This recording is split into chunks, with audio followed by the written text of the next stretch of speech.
बहुत ऐसा सोचते हैं कि चलो ना ये एग्जाम देकर देखते हैं, फॉर्म भर देते हैं, देकर देखते हैं, सिलेक्शन नहीं होगा तो फिर कोई और एग्जाम देंगे, केवीएस देंगे, एनवीएस देंगे और बहुत सारे एग्जाम्स होते हैं, टीचिंग एग्जाम्स उनको देंगे। लेकिन नहीं, अभी आपको दिमाग में केवल एक ही चीज रखना है कि मेरे पास सिर्फ एक एग्जाम है, मेरे लाइफ का आखिरी मौका है, जो कि है टीआरई 4.0। अगर मेरा यहाँ सिलेक्शन नहीं हुआ तो मेरा कहीं सिलेक्शन नहीं होगा। इसके अलावा जो भी एग्जाम्स आप देते हैं, लाइक बिहार एसएससी, एईडीओ या फिर और भी बहुत सारे एग्जाम जिनकी भी आप तैयारी करते हैं, आप उन सब पे स्टॉप लगा दीजिए। 6 महीने हैं अभी भी एग्जाम।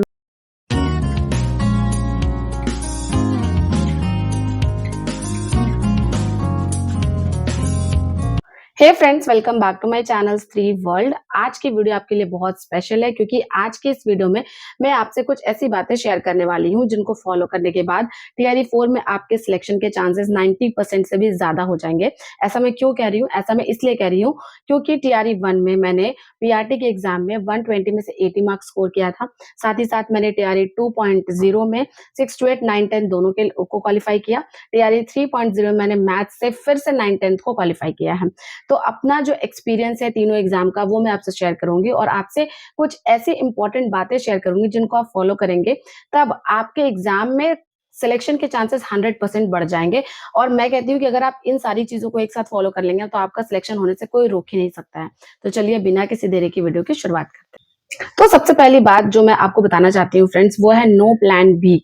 इसका मतलब ये होता है कि अगर आप किसी एक एग्जाम को टारगेट कर रहे हैं तो आपके दिलो और दिमाग दोनों में सिर्फ वो एग्जाम होना चाहिए और कुछ नहीं। हम बहुत बार ऐसा सोचते हैं कि चलो ना ये एग्जाम देकर देखते हैं, फॉर्म भर देते हैं, देकर देखते हैं, सिलेक्शन नहीं होगा तो फिर कोई और एग्जाम देंगे, केवीएस देंगे, एनवीएस देंगे और बहुत सारे एग्जाम्स होते हैं, टीचिंग एग्जाम्स उनको देंगे। लेकिन नहीं, अभी आपको दिमाग में केवल एक ही चीज रखना है कि मेरे पास सिर्फ एक एग्जाम है, मेरे लाइफ का आखिरी मौका है, जो कि है टीआरई 4.0। अगर मेरा यहाँ सिलेक्शन नहीं हुआ तो मेरा कहीं सिलेक्शन नहीं होगा। इसके अलावा जो भी एग्जाम्स आप देते हैं, लाइक बिहार एसएससी, एईडीओ या फिर और भी बहुत सारे एग्जाम जिनकी भी आप तैयारी करते हैं, आप उन सब पे स्टॉप लगा दीजिए।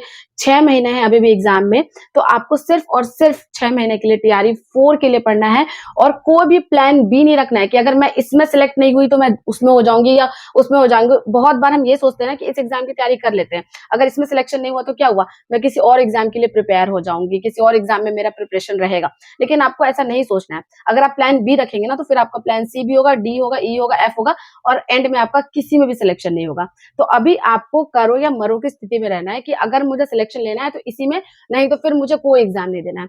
जिस दिन आप बिल्कुल डिटरमिन्ड हो गए कि नहीं मुझे इस एग्जाम को क्वालिफाई करना है तो करना है, इस एग्जाम के बाद मेरा करियर खत्म, अगर मैं ये एग्जाम क्वालिफाई नहीं कर सकती तो मैं दुनिया में कोई भी एग्जाम क्वालिफाई नहीं कर सकती।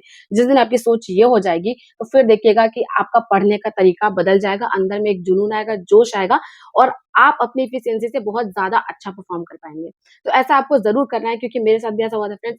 पहले मैंने केवीएस का एग्जाम दिया था प्राइमरी वाला, जिसमें मैंने बहुत अच्छा स्कोर किया था 137, लेकिन बीएड वालों को प्राइमरी से बाहर किया गया था। तो उसके बाद फिर ये वैकेंसी आई थी और उस दिन मैंने ठान लिया था कि अगर मेरा यहाँ पे सिलेक्शन नहीं हुआ तो शायद मेरा कहीं पे भी नहीं होगा। और फिर मैंने अपना मतलब मेरी जितनी भी एफिशिएंसी थी पूरा पोटेंशियल मैंने अपना लगा दिया इस एग्जाम को क्वालिफाई करने में। दूसरी चीज मैं आपको ये कहना चाहूंगी फ्रेंड्स, 8 आवर फॉर 6 मंथ। बहुत सारे लोग कंफ्यूज होते हैं कि एग्जाम होगा या नहीं होगा, वैकेंसी आएगी या नहीं आएगी। लेकिन मैं आपको बता दूं कि अगर टीआरई 4 का एग्जाम जो है वो बीपीएससी के कैलेंडर में है तो एग्जाम जरूर होगा। भले एग्जाम थोड़ा पोस्टपोन हो जाए लेकिन एग्जाम होगा और अभी भी एग्जाम होने में लगभग 6 महीने का टाइम है। तो अगर आप आज जीरो से भी शुरू कर रहे हैं तो आप 6 महीने में आराम से एग्जाम को क्वालिफाई कर सकते हैं। लेकिन अगर आपकी स्ट्रैटेजी अच्छी हो तो आपको क्या करना है कि 6 महीने तक 8 घंटे हर दिन पढ़ना है।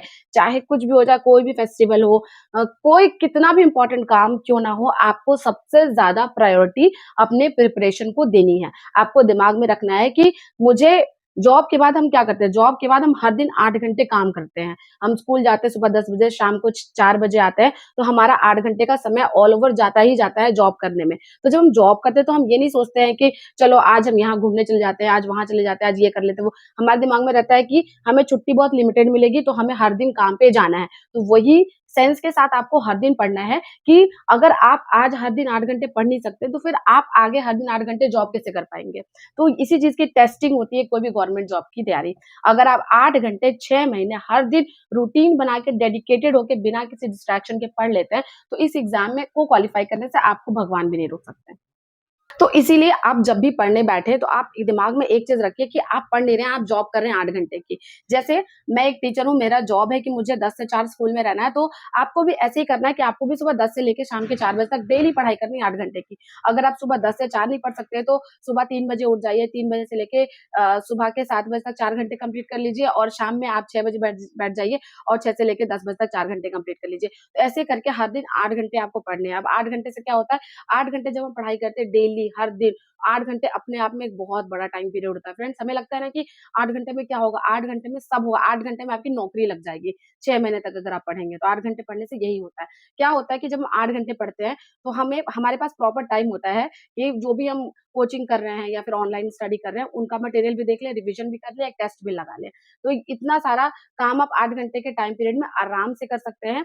तो आज ही अपने आप को डेडिकेट कर दीजिए, कॉपी-किताब निकालिए, टेबल पर रखिए और बस बोलिए कि अब मैं 8 घंटे यहाँ टेबल पे डेडिकेटेड हूँ, मुझे यहाँ बैठकर 8 घंटे पढ़ना है, टाइम पास नहीं करना है। तो दूसरी चीज़ ये है फ्रेंड्स। चलिए अब मैं तीसरी चीज़ बताती हूँ।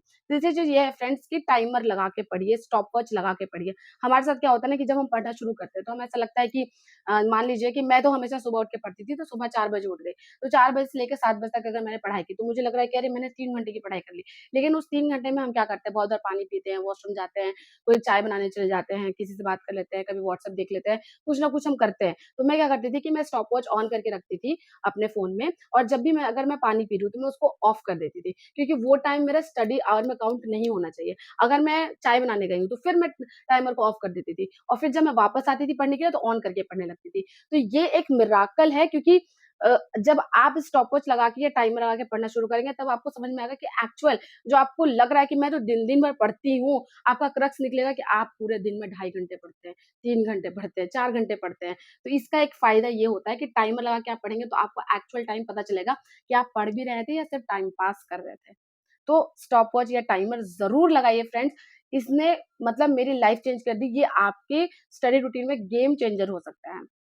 आपको समझ में आने लगेगा कि आपने कहाँ-कहाँ टाइम अपना वेस्ट किया है, ठीक है? तो टाइमर लगा के अभी से पढ़ना शुरू कीजिए। हमारे साथ क्या होता है कि जब हम सुबह उठ के पढ़ रहे हैं या शाम में पढ़ रहे हैं, 7 से 10 मान लीजिए रात को मैं पढ़ रही हूँ और उस टाइम पे हमारे ब्रेन को ये मैसेज आता है कि अरे हमने तो 3 घंटे की पढ़ाई कर ली, चलो अब रेस्ट कर लेते हैं, चलो अब ये कर लेते हैं, चलो वो कर लेते हैं। लेकिन आपको पता है, जब आप टाइमर लगा के पढ़ेंगे तो आपको पता चलेगा 3 घंटे में तो मैंने 1 घंटे की ही पढ़ाई की, 2 घंटे तो मैंने इधर-उधर बिता दिए हैं, फ़ोन पे बात करने में, स्क्रॉल करने में, बाहर घूमने जाने में या कुछ भी करने में। तो इसीलिए फ्रेंड्स, आप टाइमर लगा के ज़रूर पढ़िए, क्योंकि आपने मेरे स्टडी व्लॉग्स देखे होंगे तो आपने देखा होगा बिना टाइमर के मैं नहीं पढ़ती थी और जब तक मेरा 6 से 8 घंटा नहीं होता था, मुझे सैटिस्फैक्शन नहीं मिलता था कि मैंने पढ़ाई करी है। तो आपको भी ऐसे ही बनना है, टाइमर लगा के पढ़िए, फिर देखिए कि आपका रियल आउटपुट कितना आता है।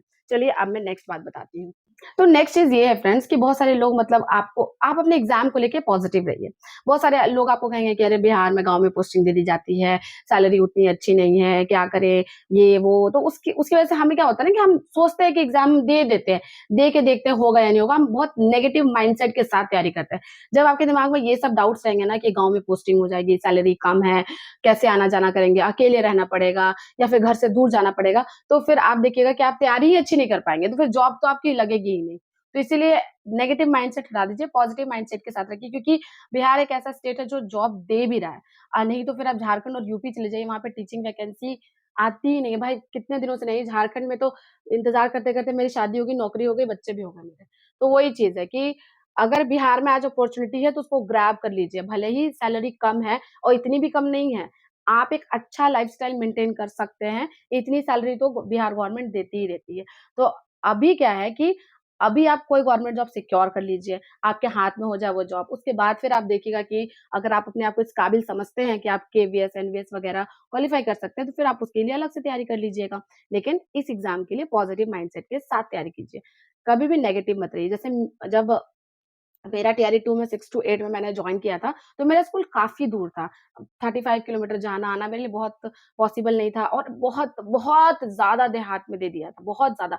समझिए कि स्कूल तक मेरी स्कूटी भी नहीं पहुँचती थी, पैदल जाने का रास्ता था 200 मीटर तक। हम स्कूटी पीछे ही पार्क करके पैदल जाते थे, तो उतना दूर था। लेकिन फिर भी मैंने हिम्मत नहीं हारी, मैंने जॉब किया और फिर टीआरई 3 में मैंने होम डिस्ट्रिक्ट में फिर से सिलेक्शन ले लिया। तो वही चीज़ होता है कि अगर आपको अभी कोई कुछ खराब भी मिल रहा है ना, थोड़ा कहीं कॉम्प्रोमाइज़ भी करना पड़ा, तो कॉम्प्रोमाइज़ कर लीजिए। कीजिए। फिर क्या होगा, धीरे-धीरे आप हैबिचुअल हो जाएँगे। जैसे मुझे तो अपना पुराना स्कूल भी बहुत अच्छा लगने लग गया था। वहाँ के बच्चे इतने अच्छे थे, बाकी जितने भी स्टाफ थे अच्छे थे, तो वहाँ पे मुझे मन लग गया था। अगर मेरा सिलेक्शन 9-10 में नहीं भी होता तो मैं वो जॉब आराम से करती, क्योंकि वहाँ पे मेरा मन लग गया था। तो इसीलिए इस चीज़ से मत डरिए कि बहुत आपकी पोस्टिंग कुछ एकदम ऐसी जगह पर हो जाएगी जहाँ आपका मन ही नहीं लगेगा। नहीं, मन लगाने से लगता है, आपका मन भी लग जाएगा और आपको अच्छा भी लगने लग जाएगा। और जो सैलरी गवर्नमेंट देती है, उतने में आप चलना भी सीख जाइएगा और धीरे-धीरे वही पैसा आपके लिए धीरे-धीरे ज़्यादा भी हो जाएगा, है ना? तो इसीलिए किसी भी जॉब की तैयारी पॉज़िटिव माइंडसेट के साथ करनी चाहिए। तो पॉज़िटिव माइंडसेट के साथ तैयारी कीजिए। और जो लड़कियाँ हैं वो बहुत ज़्यादा डरती है कि दीदी अकेले रहना पड़ेगा, तो कैसे रहेंगे, कैसे कर पाएँगे? सब कर लीजिएगा। पहले जॉब का सोचिए, पहले जॉब हाथ में आए, हाथ में जब जॉब आ जाएगी ना और उसके बाद जो खुशी मिलेगी आपको और जैसा रिस्पॉन्ड मिलेगा आपको अपने मम्मी-पापा से, अपने फैमिली मेंबर से, फिर आप देखिएगा आप खुशी-खुशी सब कुछ मैनेज करने सीख जाएँगी। और मुझे जहाँ तक लगता है कि लड़के तो सब कुछ कर ही लेते हैं, लेकिन लड़कियाँ भी सब कुछ कर लेती हैं। लड़कियाँ, मैंने बहुत सारी मेरी फ्रेंड्स हैं, जो कि यूपी से आई हैं, कोई झारखंड से आई हैं, एक तो राजस्थान से आई हैं। तो वो सब यहाँ पर रह रही हैं, अलग-अलग अच्छे से और आराम से जॉब भी कर रही हैं और एक अच्छा लाइफ़स्टाइल मेंटेन कर रही हैं। तो आप भी ऐसा कर सकते हैं। तो चलिए फ्रेंड्स, ये थे कुछ इम्पोर्टेंट बातें जो कि मैंने अपने एक्सपीरियंस से आपको बताया है। इसके अलावा आपको और भी कोई क्वेरी हो तो कमेंट कर दीजिएगा, मैं उसका जवाब ज़रूर दूँगी। तो चलिए मिलती हूँ आपसे नेक्स्ट वीडियो में। इसके अलावा और अगर आपको ये जानना है कि बिहार गवर्नमेंट एग्ज़ैक्ट कितनी सैलरी देती है जॉइनिंग के टाइम में 1 टू 5, 6 टू 8, 9, 10, 11, 12 को, उससे रिलेटेड वीडियो अगर आपको चाहिए तो मैं वो भी आपको बना दूँगी आपके लिए। तो चलिए वीडियो को यहीं पर एंड करती हूँ। अगर आपको ये वीडियो अच्छी लगी हो तो लाइक कर दीजिए, चैनल पर नए हैं तो सब्सक्राइब कर दीजिए। मिलूँगी आपसे नेक्स्ट वीडियो में। Bye bye.